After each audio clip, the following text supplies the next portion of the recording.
विश्व की अन्य प्राचीन सभ्यताओं की भांति मिस्र की सभ्यता का विकास भी एक नदी घाटी में हुआ। वह नदी थी नील नदी। यदि नील नदी नहीं होती तो मिस्र की सभ्यता भी नहीं होती। इसलिए मिस्र को नील नदी का देन कहा जाता है। एक प्राचीन मिस्र का कहावत है, मिस्र वह भूमि है जिसे नील नदी सिंचती है तथा इसके पानी पीने वाले को मिस्रित कहते हैं। मिस्र की सभ्यता विश्व की सबसे प्राचीन सभ्यता है। मिस्र अफ्रीका महाद्वीप के उत्तर पूर्व में नील नदी की घाटी में स्थित है। इसके उत्तर में भूमध्य सागर, पश्चिम में सहारा का रेगिस्तान, दक्षिण में सूडान के घने जंगल तथा पूर्व में लाल सागर स्थित है। लगभग 5000 वर्ष पूर्व मिस्र का बंदरगाह विश्व की सर्वश्रेष्ठ बंदरगाह माना जाता था। संसार की सबसे बढ़िया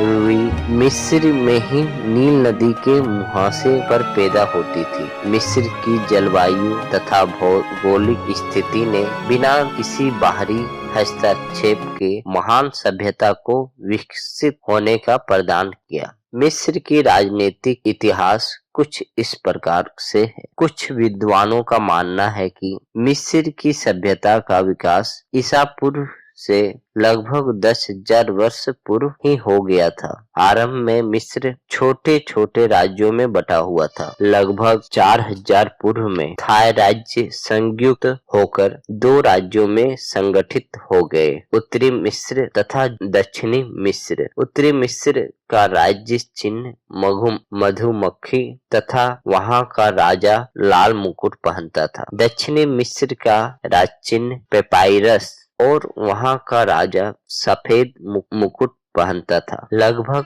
3400 ईसा पूर्व में मिनीस नामक व्यक्ति ने मिस्र के दोनों राज्यों को मिलाकर संपूर्ण मिस्र पे अपना शासन स्थापित कर लिया। उसने मेम्फिस को, जो एक जगह है, उसे अपना राजधानी बनाया और पूरे मिस्र पर राजतंत्रात्मक शासन व्यवस्था स्थापित किया। यही मिस्र का प्रथम राजवंश था। मिनीस के काल में से ही मिस्र में क्रमबद्ध इतिहास का आरंभ होता है। तब से लेकर 332 ईसा पूर्व में सिकंदर के आक्रमण तक लगभग 31 राजवंशों ने मिस्र पे शासन किया। मिस्र के राजनीतिक इतिहास को मोटे तौर पे 3 भागों में बांटा जा सकता है। पहला है पिरामिड युग, जो लगभग 3400 ईसा पूर्व से 2160 ईसा पूर्व तक है। दूसरा है सामंतवादी युग, जो 2160 ईसा पूर्व से 1580 ईसा पूर्व तक का है। तीसरा है साम्राज्यवादी युग, जो 1580 ईसा पूर्व से 650 ईसा पूर्व तक है। मिस्र के राजाओं को फराओ कहा जाता है। वीडियो अच्छी लगे तो लाइक, कमेंट और शेयर कीजिए। Thank you.